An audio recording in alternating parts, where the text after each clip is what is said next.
Hello दोस्तों, स्वागत है आपका एचपी स्टडी कॉर्नर में। आज की इस हिंदी व्याकरण की सीरीज़ में हम टॉपिक देखेंगे विशेषण। और विशेषण से इम्पोर्टेंट काफ़ी टॉपिक बनता है क्योंकि इससे काफ़ी ज़्यादा जो है क्वेश्चन आपसे पूछे जाते हैं। सबसे पहले हम देखेंगे विशेषण की परिभाषा क्या होती है। तो जो शब्द किसी संज्ञा या सर्वनाम की विशेषता बताते हैं उन्हें हम क्या बोलते हैं, उन्हें हम बोलते हैं विशेषण। यानी कि अर्थात ये है कि जो भी शब्द किसी की भी खासियत बताते हैं, यानी कि खासियत बताने वाले जो शब्द होते हैं ना, जो भी खासियत बताने वाले शब्द होते हैं उन्हीं को हम क्या बोलते हैं, विशेषण शब्द बोलते हैं। ठीक है। और जो विशेषण शब्द होते हैं ना वो विकारी शब्द होते हैं, क्योंकि इनमें विकार होता है। वो लिंग के हिसाब से बदलेंगे, वचन के हिसाब से बदल जाएंगे और पुरुष के हिसाब से भी जो है वो बदल जाते हैं। जैसे अब सबसे पहले यहाँ पे दो एग्जाम्पल देखिए। यहाँ पे लिखा है राम एक अच्छा लड़का है। तो राम की यहाँ पे खासियत क्या है कि वो कैसा है, वो अच्छा है। तो यहाँ पे जो अच्छा शब्द है ना, ये हमारा क्या हुआ, विशेषण शब्द हो गया। दूसरे में देखिए बिट्टू ईमानदार बालक है। तो बिट्टू क्या है, ईमानदार है। बिट्टू की खासियत क्या है, ईमानदार। तो खासियत वाले शब्द ही तो होते हैं विशेषता, तो यानी कि विशेषण शब्द। तो यहाँ पे ईमानदार क्या हो गया, विशेषण शब्द हो जाता है। अब यहाँ पे विकारी शब्द को कैसे, वो थोड़ा सा देख लेते हैं कि विकारी के साथ जो है इसका क्या प्रभाव पड़ता है। देखो, यहाँ पे जो अच्छा शब्द है ना यहाँ पे, और यहाँ पे ईमानदार शब्द है। जैसे मान लो अच्छा शब्द को लेकर चलते हैं, ये किस तरीके से चेंज होगा देखना ध्यान से, इसमें किस तरीके से बदलाव होगा, विकार होगा। अगर यहाँ पे लिखा राम एक अच्छा लड़का है तो यहाँ पे अच्छा आया। अगर मान लो यहाँ पे राम की जगह स्त्रीलिंग होता है, रीना होता, किसी लड़की का नाम होता, तो क्या आता, राम एक अच्छी बालिका है। तो यहाँ पे क्या जाता है, राम एक रीना एक अच्छी बालिका है। जैसे देखो यहाँ लिखा है लड़का अच्छा है। ठीक है, लड़के के लिए क्या है, अच्छा है। लड़की के लिए क्या आएगा, लड़की अच्छी है। ठीक है। अब लड़की के हिसाब से यहाँ पे विशेषण शब्द में भी क्या हो गया, विकार हो गया। अगर मान लो ज़्यादा होते, बहुवचन होता, तो क्या आता, लड़के अच्छे हैं। तो यहाँ पे किस तरीके से देखो, लड़के के साथ अच्छा आया, लड़की के साथ अच्छी आया, और ज़्यादा लड़के होंगे तो क्या आएगा, अच्छे आएगा। मतलब कहने का मतलब है कि यहाँ पे इसमें विशेषण शब्दों में आप एक वचन बहुवचन, इसमें लिंग परिवर्तन भी हो जाता है। मतलब लड़के के लिंग के अनुसार शब्द का प्रयोग होता है, वचन के अनुसार जो इसका प्रयोग होता है, मतलब कि इसमें विकार हो जाता है, बदलाव हो जाता है। इसीलिए हम इसको क्या बोलते हैं, विकारी शब्द बोलते हैं। अब देखिए विशेषण और विशेष्य क्या होता है। देखो विशेषण क्या होता है, विशेषण होता है जो विशेषता बताई जाए, जो विशेषता बताई जाए, या हम कह सकते हैं विशेषता बताने वाले शब्द क्या कहलाते हैं, हमारे विशेषण कहलाते हैं। और विशेष्य क्या होता है, विशेष्य होता है जिसकी विशेषता बताई जाए, जिसकी विशेषता बताई जाए उसे हम क्या बोलते हैं, उसे हम बोलते हैं विशेष्य। जैसे इस एग्जाम्पल में देखिए मेरा कुत्ता लाल है। तो यहाँ पे कुत्ते की विशेषता क्या है, कुत्ते का रंग बताया जा रहा है, कुत्ते की खास बात बताई जा रही है कि वो कुत्ते की खास बात क्या है, लाल है। तो ये तो हो गया विशेषण, क्योंकि जो शब्द खासियत बता रहे हैं ना वही तो हमारे क्या होते हैं, विशेषण होते हैं। लेकिन यहाँ पे ये खास बात है किसकी है, तो ये कुत्ते की है। यानी कि विशेषता किसकी है, ये खासियत है किसकी, कुत्ते की। तो जिसकी विशेषता बताई गई है ना वो हमारा होता है क्या, विशेष्य हो जाता है। तो विशेष्य क्या होता है, जिसकी विशेषता बताई गई है, और जो विशेषता कुत्ते की बताई गई है कि वो क्या है, लाल है, तो ये हमारा हो जाता है क्या, विशेषण हो जाता है। दूसरी में बताइए, यहाँ पे उसका लड़का मेहनती है। तो लड़के की विशेषता क्या है, मेहनती। तो यहाँ पे मेहनती शब्द तो विशेषण हो गया, लेकिन विशेषता है किसकी है, लड़के की। तो यहाँ पे लड़का क्या हो गया, विशेष्य हो गया। तो विशेष्य जिसकी विशेषता बताई गई, और विशेषण जो विशेषता बताई जाती है। अब आता है प्रविशेषण क्या होता है। देखिए प्रविशेषण शब्द क्या होते हैं। प्रविशेषण शब्द उस शब्द को कहते हैं जो विशेषण की भी विशेषता बताते हैं, या हम ऐसा बोल सकते हैं कि विशेषण की विशेषता बताने वाले शब्दों को हम क्या बोलते हैं, प्रविशेषण बोलते हैं। अब इनको लगाएं ना लगाएं इनसे कोई ज़्यादा प्रभाव नहीं पड़ता। जैसे इस एग्जाम्पल में देखिए, आप यहाँ पे अगर ऐसा मानो बहुत को काट दो, ये एग्जाम्पल लिखिए सबसे पहले, अर्जुन बहुत सुंदर है। अगर यहाँ पे इतना होता ना अर्जुन सुंदर है, तब भी वाक्य सही था। लेकिन यहाँ पे सुंदर शब्द को और मॉडिफाई करने के लिए हमने क्या लगा दिया, इसके आगे बहुत लगा दिया। तो ये हमारे पास क्या हो गया, प्रविशेषण हो गया। यानी कि ये विशेषण शब्दों के आगे आकर क्या करते हैं, विशेषण शब्दों के आगे आकर के क्या करते हैं, विशेषण शब्दों की भी विशेषता बता देते हैं। इसे हम क्या बोलते हैं, प्रविशेषण बोलते हैं। देखो क्षत्रिय साहसी होते, ये भी ठीक था। क्षत्रिय साहसी होते, ये लाइन भी ठीक थी, ये वाक्य भी ठीक था। इसके आगे क्या लगा दी, क्षत्रिय बड़े साहसी होते या बहुत साहसी होते, तो बहुत या बड़े आ गए यहाँ पे, तो ये हमारे पास क्या हो गया, प्रविशेषण हो गया। ठीक है, जो विशेषण की विशेषता बताने वाले शब्द होते हैं वो क्या होते हैं, प्रविशेषण होते हैं। प्रयागराज के अमरूद सिंदूरी लाल रंग के होते हैं। प्रयागराज के अमरूद लाल रंग के होते हैं, ये भी बात सही थी। तो साथ में और एक्स्ट्रा डाल दिए क्या, सिंदूरी लाल रंग, है ना। तो यहाँ पे सिंदूरी शब्द जो है वो क्या कर रहा है, विशेषण की भी विशेषता बता रहा है, और इसी को हम क्या बोलेंगे, प्रविशेषण बोलेंगे। अब देखिए विशेषण के जो भेद है वो कितने हैं, तो इसके 4 भेद होते हैं। कौन कौन से, गुणवाचक, फिर आता है संख्यावाचक, फिर आता है परिमाणवाचक, और फिर आता है हमारे पास सार्वनामिक वाचक। अब एक एक को हम समझते हैं। सबसे पहले हम चलेंगे गुणवाचक विशेषण के ऊपर। तो गुणवाचक विशेषण क्या होता है, ठीक है, वे विशेषण शब्द जो संज्ञा या सर्वनाम के गुण की बात करें, यानी कि गुण के बारे में बताएं, या उनके दोष के बारे में बताएं, या उसके आकार के बारे में बताएं, या उसकी अवस्था के बारे में बताएं, या उसके स्थान के बारे में बताएं, उन शब्दों को हम क्या बोलते हैं, गुणवाचक विशेषण बोलते हैं। ठीक है, तो यहाँ पे एग्जाम्पल से समझते आपको समझ आ जाएगा। यहाँ पे देखिए, जैसे सबसे पहले देखो समय संबंधी, जब हम किसी शब्द की विशेषता उसके समय से बताते हैं, फिर है ना, जैसे हम एग्जाम्पल लें, जैसे मैं बोलूँ कि यह साइकिल नया है, तो साइकिल की विशेषता क्या हुई, नया है, और ये समय की बात कर रहा है कि नया है। वह साइकिल पुराना है, जैसे वह फल ताज़ा, फल की विशेषता होगी ताज़ा है। तो इस तरीके से आप यहाँ पे अपने अपने हिसाब से जो है अलग अलग एग्जाम्पलें बना सकते हो। ठीक है, तो समय से संबंधित तभी अगर बताया जाए तब भी हमारे पास गुणवाचक विशेषण होता है, यानी कि गुणवाचक विशेषण के अंदर हमारी सारी चीज़ें आती है ये वाली।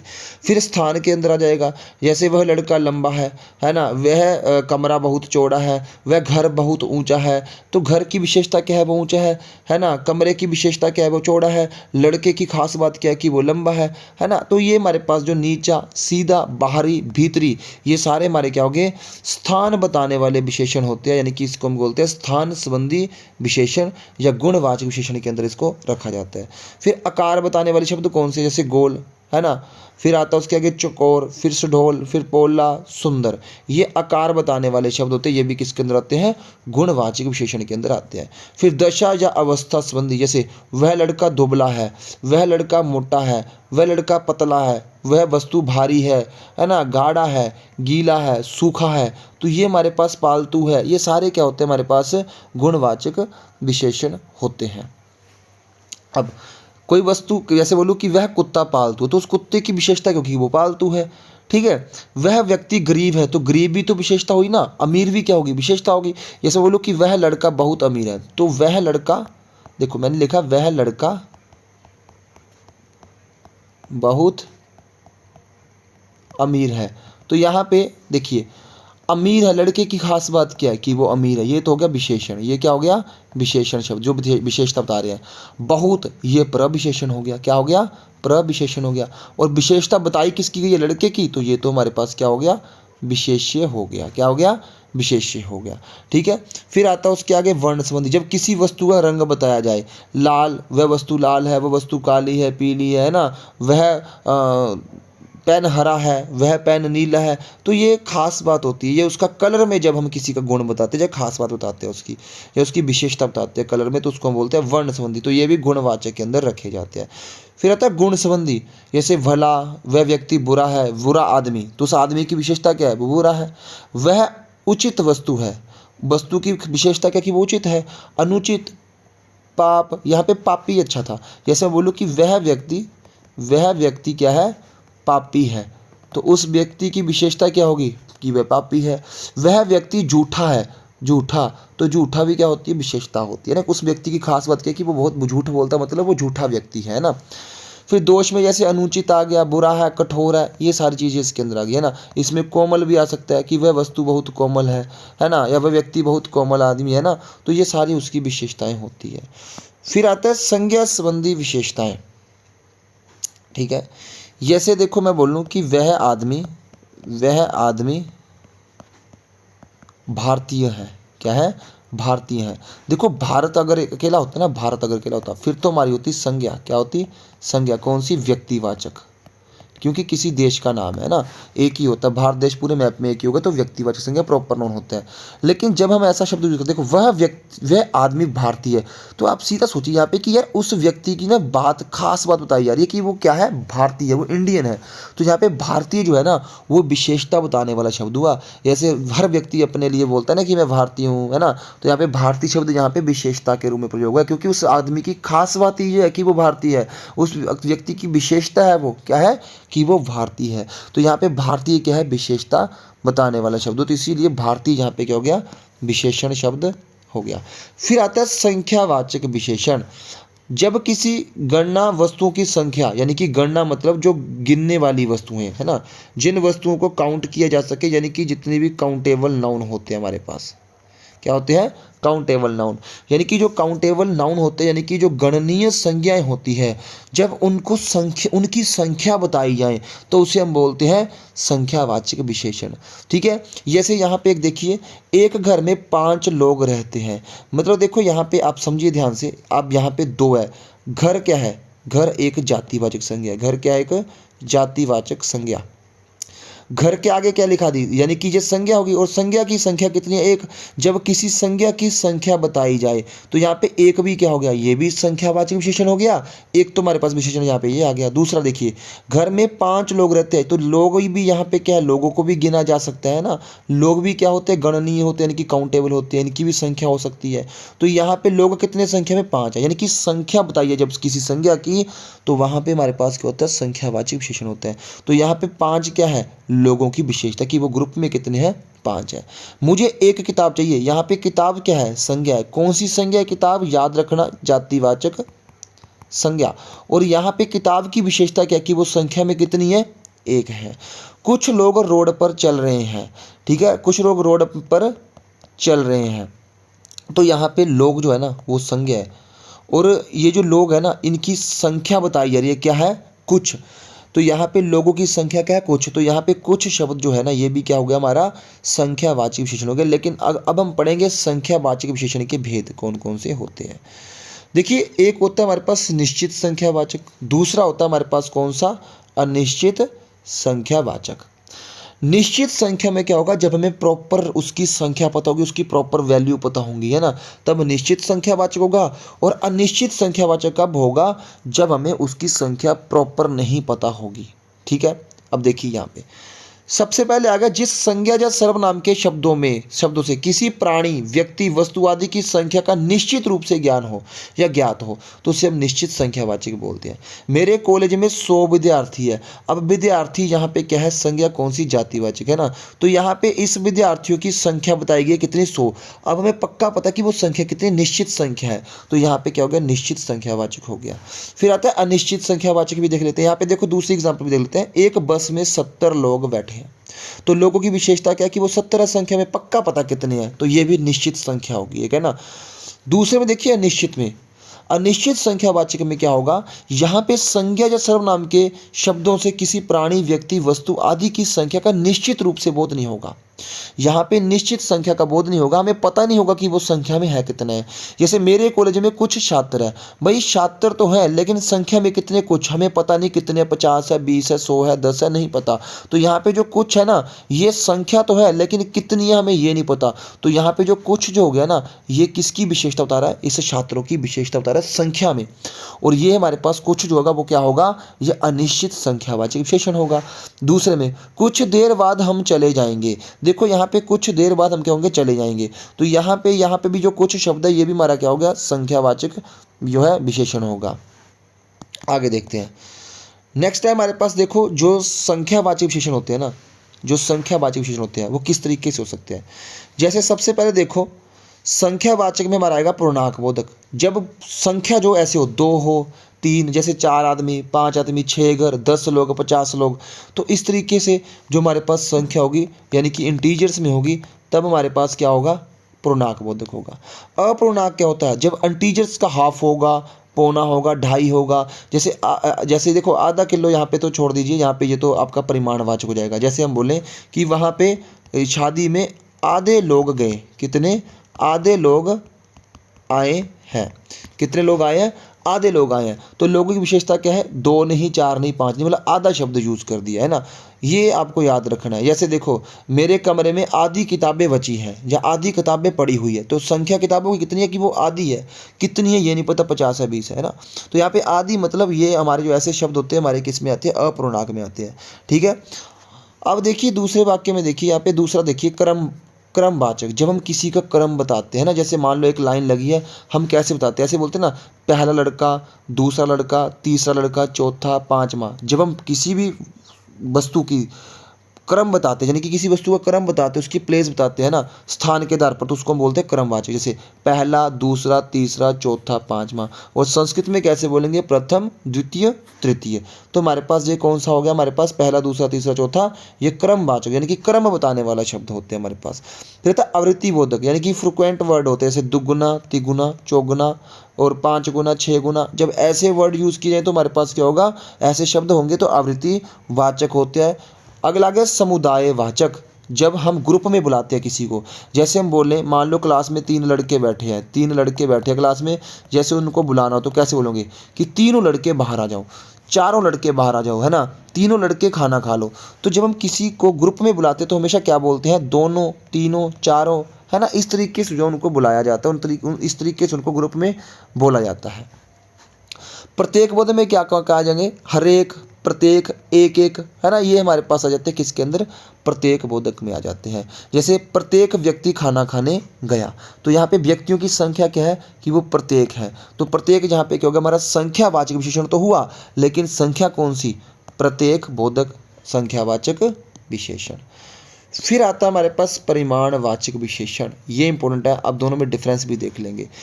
पहले इसकी डेफिनेशन पढ़िए, विशेषण के जिस रूप से संज्ञा या सर्वनाम की मात्रा, मतलब उसकी क्वांटिटी बताई जाए, या नाप तोल यानी कि उसका वेट तोला जाए या उसका भार तोला जाए, इन शब्दों का जो है प्रयोग किया जाए ना, या फिर इन नाप तोल के परिणाम की विशेषता ज्ञात हो, तो उसे हम परिमाणवाचक विशेषण कहते हैं। जैसे देखिए यहाँ पे हमने पहले पढ़ा ना, जैसे देखो ध्यान से, अब डिफरेंस भी देख लेंगे दोनों में ना। जो आपने एक तो पढ़ा ना, एक परिमाणवाचक पढ़ा आपने, एक परिमाणवाचक है यहाँ पे, दूसरा हमारा संख्यावाचक है।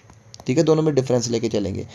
देखो ध्यान से, संख्यावाचक मैंने पढ़ा, देखो जैसे मैंने बोला 5 लोग, ठीक है, तो लोगों को गिना जा सकता था, इसीलिए इसको बोला हमने संख्यावाचक।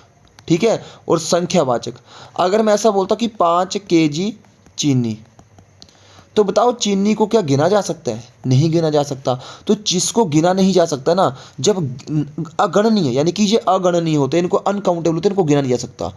जिनको हम नहीं गिन सकते ना, अगर उनकी आगे संख्या बताई जाए, यानी कि वेट बताया जाए, या उनकी क्वांटिटी बताई जाए, लीटर में, किलोमीटर में, है ना, इस तरीके से बताया जाए, या भार में बताया जाए, है ना, या उसकी मात्रा बताई जाए, तो इनको हम बोलते हैं परिमाणवाचक। यानी कि ये परिमाणवाचक है। क्या होगा, परिमाणवाचक, यानी कि परिमाणवाचक उनका होगा जिनको हम गिन नहीं सकते, और जिनको हम गिन सकते हैं वो हमारा क्या होगा, संख्यावाचक होगा।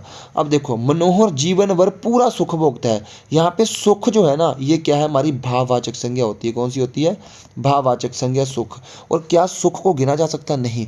तो भाव सुख कितना, पूरा, सुख कितना, पूरा, पूरा कितना हमें नहीं पता कितना। अभी आप इतना समझिए कि सुख यहाँ पे भाववाचक संज्ञा है, और भाववाचक संज्ञा जो हमारी होती है वो अगणनीय होती है, उनको गिना नहीं जा सकता, और जिससे हम गिना नहीं जा सकता उनको हम किसके अंदर रखते हैं, परिमाणवाचक के अंदर रखते हैं। तो यहाँ पे परिमाणवाचक विशेषण हो गया। क्या हो गया, क्योंकि यहाँ पे भाववाचक संज्ञा जो है ना, उसकी क्वांटिटी बताई जा रही है कि कितना सुख, पूरा सुख। यहाँ पे देखो, मुझे थोड़ी चाय चाहिए, चाय को गिन तो नहीं सकते लेकिन माप सकते हैं। ठीक है, चाय को माप सकते हैं, और जिसे मापा जा सकता उसका क्या होता है, हमेशा परिमाण। तो यहाँ पे चाय, कितनी चाय, थोड़ी। ठीक है, यहाँ पे क्या हो गया, थोड़ा शब्द क्या हो गया, ये परिमाणवाचक हो गया। मुझे 1 किलो चावल चाहिए, भाई चावल जो है ना, चावल इनको भी तोला जाता है। ठीक है, जिनका माप तोल होता है उससे हम किसके अंदर रखते हैं, परिमाणवाचक के अंदर रखते हैं। ठीक है, और चावल की क्वांटिटी कितनी बताई जा रही है, 1 किलो, तो उसकी जो क्वांटिटी है ना यहाँ पे, यही इसकी विशेषता कि चावल है कितनी क्वांटिटी में, 1 किलो, तो ये इसकी विशेषता होगी, यानी कि ये विशेषण हो गया। मुझे 1 मीटर कपड़े से काम चल जाएगा, यहाँ पे 1 मीटर कपड़े से काम चल जाएगा, यानी कि कपड़े की विशेषता क्या कि वो कितना है क्वांटिटी में, 1 मीटर है, तो इसकी विशेषता क्या होगी, 1 मीटर। फिर आता है यह गाय का बहुत दूध है, तो गाय का दूध यहाँ पे क्या है, दूध यहाँ पे भी क्या है, हमारे पास एक संज्ञा है। ठीक है, कौन सी संज्ञा होती है दूध? पदार्थवाचक, जैसे इसको द्रव्यवाचक संज्ञा बोलते हैं। आपको पता है जो मटेरियल नाउन होते हैं, मटेरियल नाउन होते हैं, ठीक है, जो द्रव्यवाचक संज्ञा होती है, पदार्थवाचक संज्ञा होती है, वो भी अनकाउंटेबल होती है। दूध को आप गिन नहीं सकते, या तो इसको माप सकते हैं या तोल सकते हैं।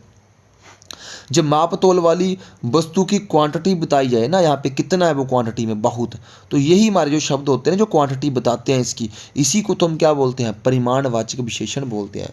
अब इसमें भी देखो दो चीज़ें आ जाएंगी, एक होगा आपका निश्चित परिमाणवाचक और दूसरा होगा आपका अनिश्चित परिमाणवाचक। निश्चित परिमाणवाचक क्या होगा? जिससे उसकी क्वांटिटी का निश्चित बोध होगा। क्या होगा? निश्चित बोध होगा। जैसे देखो 7 लीटर तेल, भाई तेल कितना है? 7 लीटर, पक्का पता लग गया क्वांटिटी में कितना है। 3 किलो चावल, चावल कितने हैं क्वांटिटी में? 3 किलो, पक्का पता है। अगर मान लो ऐसा होता ना, ठीक है, कुछ तेल, भाई तेल कितना हमें नहीं पता, जैसा होता दिखा बहुत चावल, बहुत चावल, चावल तो क्वांटिटी में है पर लेकिन उसकी क्वांटिटी क्या? बहुत, हमें पता नहीं कितनी क्वांटिटी, फिक्स क्वांटिटी नहीं है कोई भी, तो ये अनिश्चित क्वांटिटी होगी इसकी। तो अनिश्चित में हम यही पढ़ेंगे आगे, देखिए ध्यान से, जहाँ पे हमें क्वांटिटी फिक्स नहीं होगी, पक्का पता नहीं होगी, यानी कि जिस विशेषण शब्द से किसी वस्तु की निश्चित मात्रा अथवा माप तोल का बोध नहीं होगा, निश्चितता का बोध नहीं होगा, वहाँ पे अनिश्चित परिमाणवाचक होगा। पानी कितना? बहुत, हमें नहीं पता कितना है। अगर होता ना 5 लीटर पानी, फिर तो फिक्स होता, फिर तो निश्चित परिमाणवाचक होता। लेकिन संख्या में क्या? बहुत, यानी कि उसका जो क्वांटिटी है वो बहुत है, हमें फिक्स क्वांटिटी नहीं दी है। दूध कितना? बहुत, फिक्स क्वांटिटी नहीं है। ढेर सारा पैसा, कितना पैसा? ढेर सारा, मतलब ढेर सारा कितना, हमें फिक्स क्वांटिटी नहीं है। तो ये सारे ढेर सारा, यहाँ पे बहुत शब्द, यहाँ पे कुछ तेल, ये कुछ तेल भी जो हमारे पास यहाँ पे कुछ शब्द है, ये सारे क्या है? परिमाणवाचक तो है, लेकिन कौन से है? अनिश्चित, क्योंकि यहाँ पे निश्चित संख्या का बोध नहीं हो रहा है। फिर ये सार्वनामिक विशेषण क्या होता है, ये आप समझिए ध्यान से। ये सर्वनाम से बने हुए विशेषण होते हैं। पहली बात आप समझिए, सार्वनामिक विशेषण किससे बनते हैं? सर्वनाम से बनते हैं, यानी कि सर्वनाम ही कभी कभी क्या होगा आपका? सार्वनामिक विशेषण में बदलेगा। कैसे? देखिए ध्यान से, जो शब्द सर्वनाम होते हुए भी किसी संज्ञा से पहले आकर उसकी विशेषता को प्रकट करे, उससे संकेतवाचक या सार्वनामिक वाचक विशेषण के नाम से जानते हैं। जैसे देखिए ध्यान से, एक बात समझना, यहाँ पे ना एक चीज़ याद रखना कि जो यहाँ पे आप पहला वाक्य पढ़ी, हम समझते हैं इसको, वह नौकर नहीं है, तो आपको दिख रहा है कि यहाँ पे ना सर्वनाम, तो आपका वह शब्द जो है आपका सर्वनाम है, और वह शब्द लगा किसके लिए? इस नौकर के लिए लगा है ना। जब कभी भी संज्ञा के साथ उसी का सर्वनाम उसके आगे आ जाए, किसी वाक्य में संज्ञा के साथ उसका ही सर्वनाम उसके आगे आ जाए, तो वह सर्वनाम क्या बन जाता है? वह सर्वनाम बन जाता है हमारा क्या? सार्वनामिक विशेषण बन जाता है। ठीक है, जैसे देखो यह घोड़ा, मैंने यह किसको बोला? घोड़े को बोला। तो यह शब्द जो है सर्वनाम जो मैंने घोड़े के लिए लगाया है, और घोड़े जो संज्ञा है, घोड़ा संज्ञा, इसी का सर्वनाम इसके आगे आ गया, तो यहाँ पे यह शब्द क्या हो गया?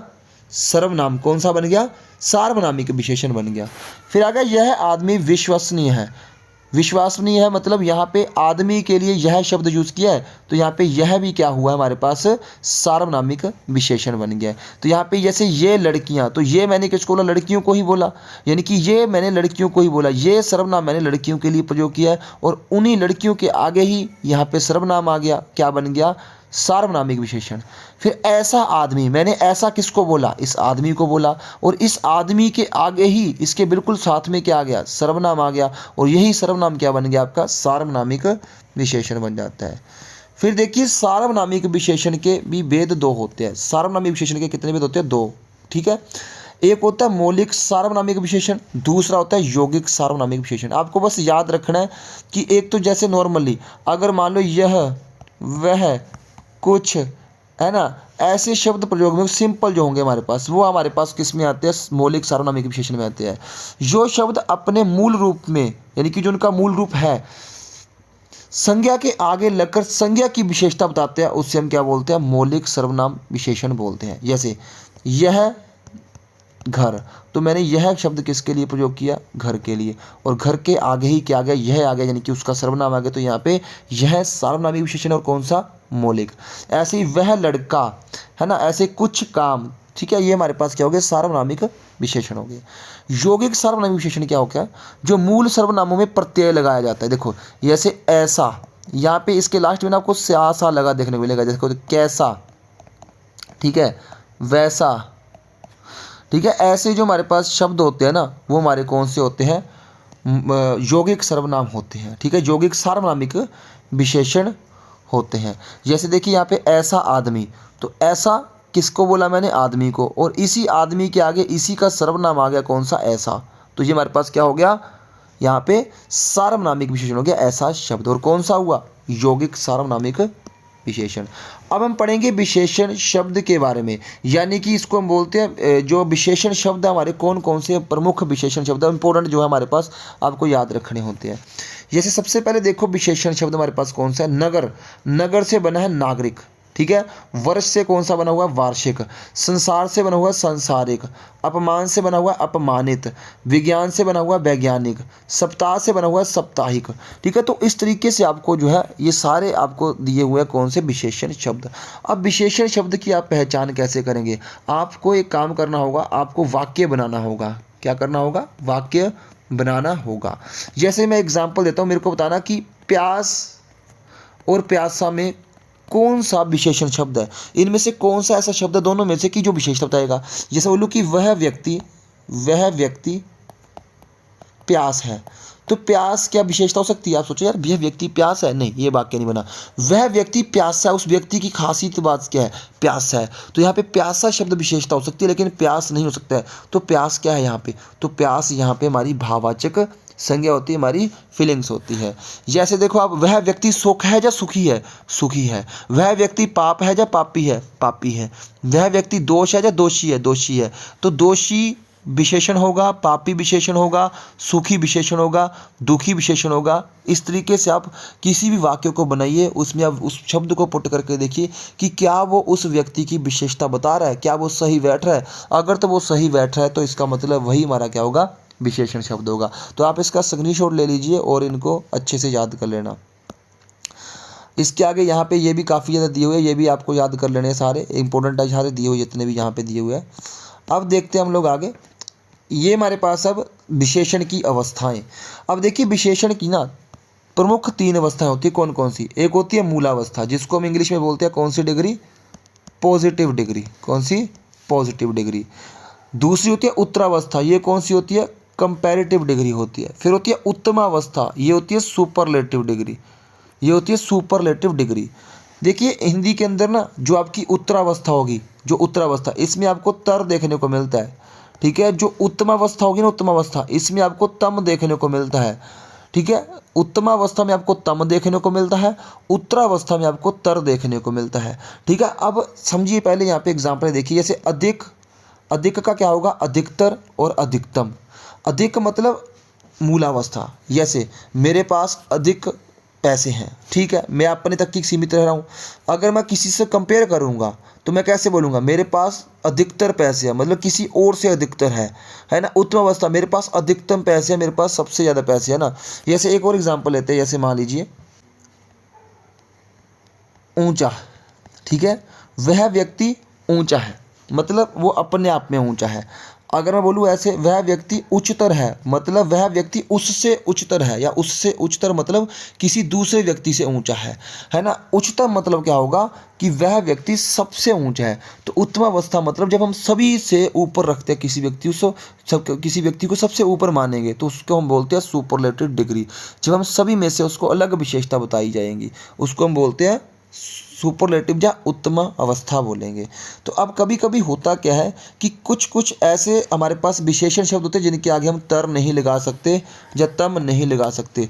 तो उसके आगे हम क्या करेंगे, उसके आगे हम लगाते हैं क्या, देखो जैसे मैंने बोला कि वह अच्छा है। ठीक है, फिर हम कैसे बोलेंगे, ये तो हमारी वह अच्छा, वो अपने आप में अच्छा, लेकिन दूसरे से अच्छा कैसे बोलेंगे, वह उससे अच्छा है। क्या बोलेंगे, उससे अच्छा है। तो यहाँ पे हम कंपेयर करने के लिए उससे, है ना, ऐसे शब्द प्रयोग कर लेते हैं ना, मतलब अच्छा तरनी बन जाएगा है ना इसका, तो उससे लगा देंगे इसके आगे।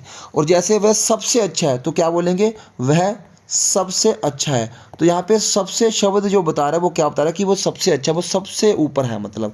तो कुछ कुछ के साथ हम क्या लगाते हैं, जैसे कुछ की तो उत्तरावस्था होती है, उत्तमावस्था होती है ना, इसमें तो तर और तम लग जाता है, लेकिन किसी किसी में तम या तर नहीं लगता है, तो वहाँ पे हम क्या लगाते हैं, या तो कंपेयर करने के लिए उससे लगा देते हैं, या फिर हम क्या लगा देते हैं, सबसे अच्छा लगा देंगे ऐसे, है ना। जैसे उसका घर ऊंचा है, उसका घर उससे ऊंचा है, उसका घर सबसे ऊंचा है, तो ऐसे भी हम इसको बोल सकते हैं। ठीक है, तो हमारे पास ये होती है कौन सी जो है अवस्थाएं होती है विशेषण की, तीनों अवस्थाएं आपको याद रखनी है। तो अगर पूछा जाए कि विशेषण की कितनी अवस्थाएं होती है, तो आपकी कितनी होती है, 3 अवस्थाएं। लेकिन विशेषण के भेद कितने होते हैं, तो विशेषण के 4 भेद होते हैं। कौन कौन से, गुणवाचक विशेषण, संख्यावाचक, परिमाणवाचक और सार्वनामिक वाचक विशेषण। तो आज की वीडियो में हमने विशेषण को कंप्लीट किया। अगर आपको वीडियो अच्छी लगी हो तो वीडियो को लाइक करना और चैनल को सब्सक्राइब करना और वीडियो को भी शेयर करना।